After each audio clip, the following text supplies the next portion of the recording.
حضرت ثابت بن قیس اپنے کمرے میں بیٹھ کے رو رہے ہیں، کرلا رہے ہیں، اللہ کی بارگاہ میں التجائیں کر رہے ہیں، پروردگار میں تو جہنمی ہو گیا ہوں، میرے اعمال تو ضائع ہو گئے ہیں۔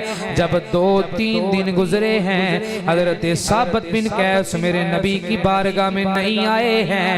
میرے نبی کریم نے اپنے صحابہ سے پوچھا ہے، صحابہ میرا ثابت نظر نہیں آ رہا ہے، کیا کسی کو پتا ہے ثابت کہاں گیا ہے؟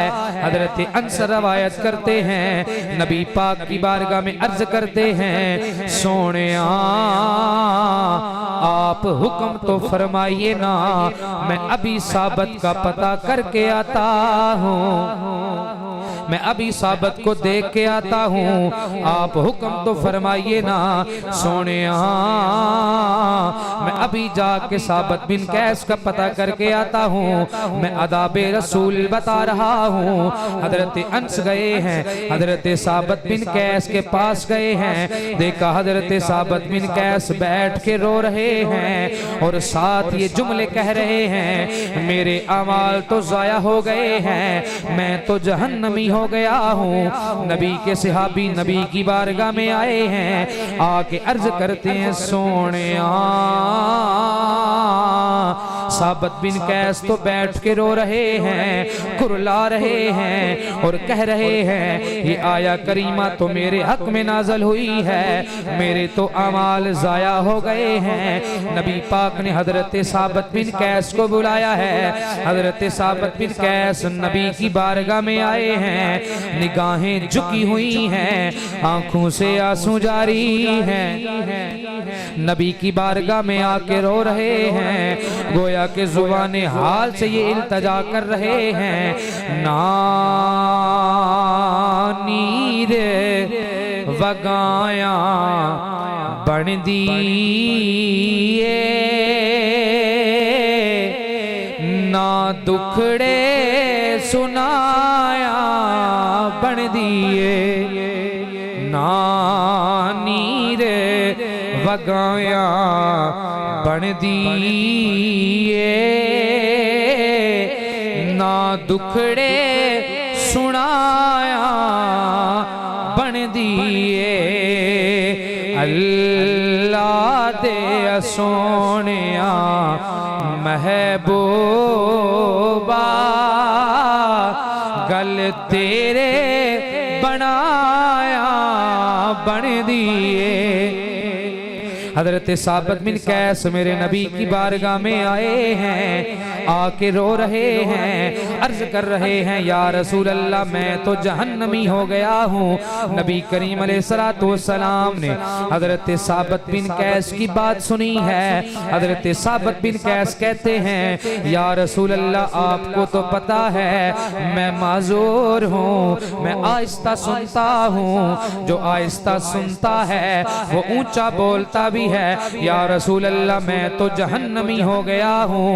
جب نبی کریم نے اپنے اس صحابی کے یہ جملے سنے ہیں، میرے حضور فرماتے ہیں، او ثابت بن قیس تو جہنمی نہیں ہے بلکہ تو جنت کا حقدار ہے۔ میرے نبی حضرت ثابت بن قیس کو فرما رہے ہیں، کیونکہ نبی تو وہ ہے، ساڑھے نبی دی زبان ساڑھے واسطے قرآن۔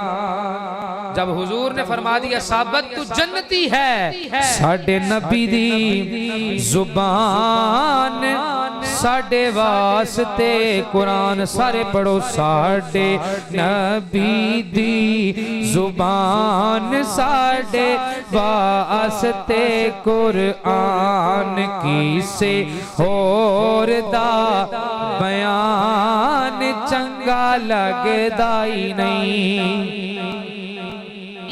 ادب ہے بارگاہ رسول کا. حضور کی بارگاہ کا نبی کے صحابی ہیں لیکن ڈر رہے ہیں, اللہ کی بارگاہ میں التجائے کر رہے ہیں, مولا میری آواز اونچی ہوتی ہے. اور آج ہم 2 نمازیں پڑھ کے 2 نفل پڑھ کے ہم دوسرے انسان کو انسان نہیں سمجھتے. یہ صحابہ کرام کا انداز دیکھیے, نبی کے صحابہ ہیں لیکن جب بھی کوئی بات آتی ہے عاجزی کا اظہار کرتے ہیں. حضرت ثابت بن قیس رضی اللہ تعالی عنہ, آپ کی اس بات سے ہمیں یہ سبق ملتا ہے کہ جب بھی نبی کی بارگاہ میں جانا ہے ادب کے ساتھ جانا ہے, نگاہیں جھکا کے جانا ہے.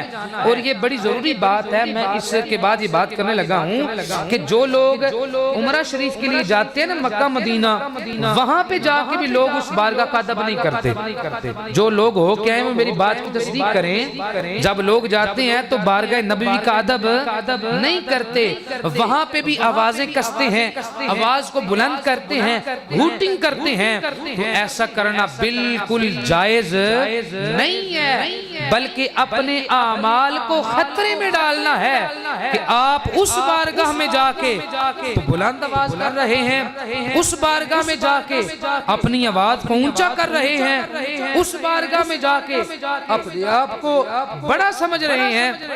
تو حضرات یہ جو بات ہے, جو آیہ کریمہ ہے, یہ قیامت تک ہے, نبی کی بارگاہ کا ادب ہے. تو جس کو بھی اللہ یہ سعادت حاصل فرمائے, اللہ جسے بھی یہ سعادت نصیب فرمائے, جب وہ روضہ رسول کی حاضری کے لیے جائے تو اس کا یہ حق بنتا ہے وہاں پہ جا کے ادب کے ساتھ بیٹھے, وہاں پہ جا کے ادب کے ساتھ وہ جو حاضری پیش کرے.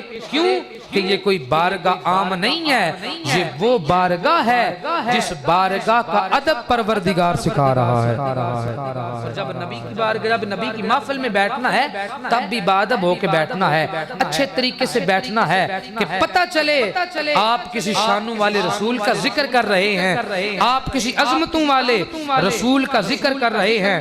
حضرات گرامی قدر, یہ وہ بارگاہ ہے. حضرت ابو بکر صدیق رضی اللہ تعالیٰ عنہ کہتے ہیں, آپ فرماتے ہیں جب یہ آیہ کریمہ نازل ہوئی تو حضرت ابو بکر صدیق رضی اللہ تعالیٰ کہتے ہیں آئندہ کے بعد میں سرگوشی کیا کروں گا, نبی کی بارگاہ میں اونچی آواز سے بات بھی نہیں کیا کروں گا. حضرت فاروق اعظم رضی اللہ تعالیٰ عنہ جب یہ آیہ کریمہ نازل ہوئی ہے تو حضرت فاروق اعظم کہتے ہیں اتنا آہستہ بولتے تھے کہ نبی کریم جب کبھی بات حضرت عمر کرتے تو حضور دوبارہ پوچھتے تھے عمر تو نے کیا کہا ہے. یعنی اتنی آواز دھیمی ہوتی تھی, اتنا لہجہ دھیما ہوتا تھا, اتنی پست آواز سے, اتنے ادب سے نبی کریم علیہ السلام کی بارگاہ میں بولا کرتے تھے.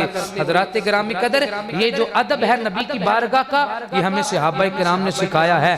حضرات گرامی قدر, یہ ہمیں صحابہ کرام کی بارگاہ سے یہ بات ملی ہے کہ نبی کریم علیہ السلام کی بارگاہ کا ادب کیسے کرنا ہے, نبی کریم علیہ السلام کی بارگاہ میں تم نے کیسے آنا ہے.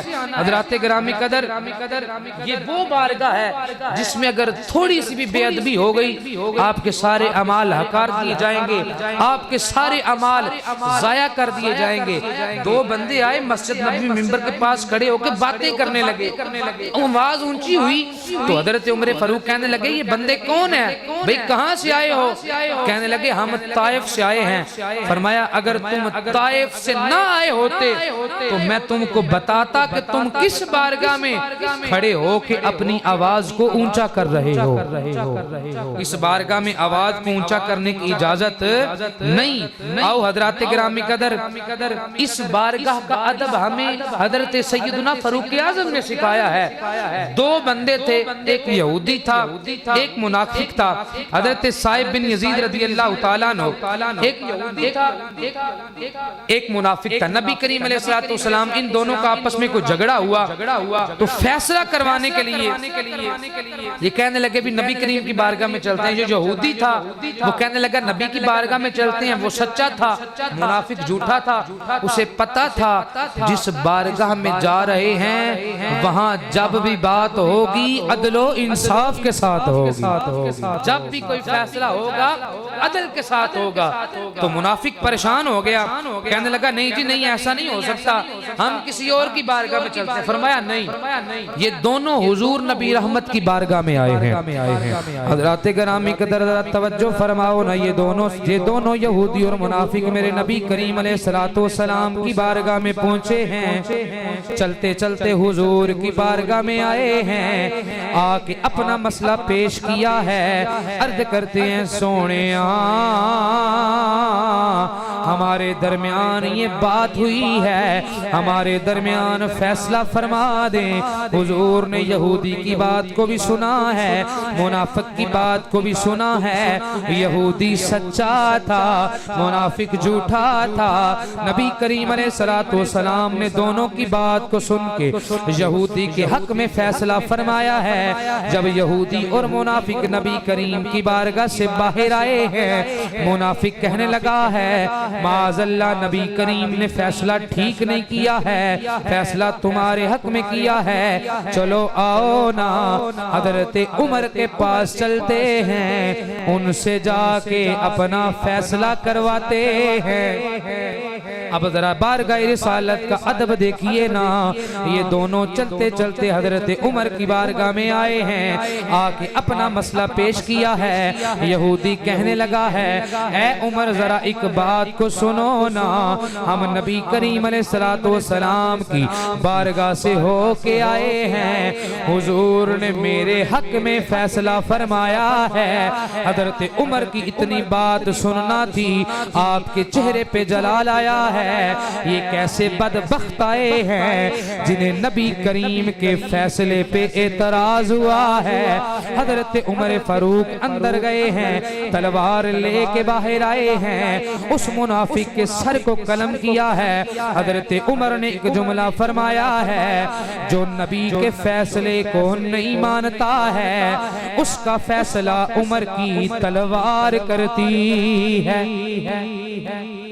فرمایا جو بندہ حضور کے فیصلے کو نہیں مانتا اس کا فیصلہ عمر کی تلوار کرتی ہے۔ حضرات یہ بارگاہ رسالت کا ادب ہے، یہ بارگاہ رسالت میں جانے کے آداب ہیں۔ تو حضرات آج ہمارے اعمال تو ویسے ہی کوئی نہیں ہے، تو جو ہیں بچے کچے انہیں بچانے کی کوشش کریں۔ حضور کی بارگاہ کا ادب ہونا چاہیے۔ آپ کی بارگاہ میں جب بھی جائیں، جب بھی حضور کا خیال آئے، حضور کی بارگاہ میں ہدیہ درود و سلام پیش کریں، ادب کے ساتھ، ہم محبت کے ساتھ پیش کریں۔ اللہ کریم کی بارگاہ میں دعا ہے اللہ کریم ہمیں اس بارگاہ کا ادب کرنے کی توفیق عطا فرمائے۔ جو محمد کے شہر جاؤں گا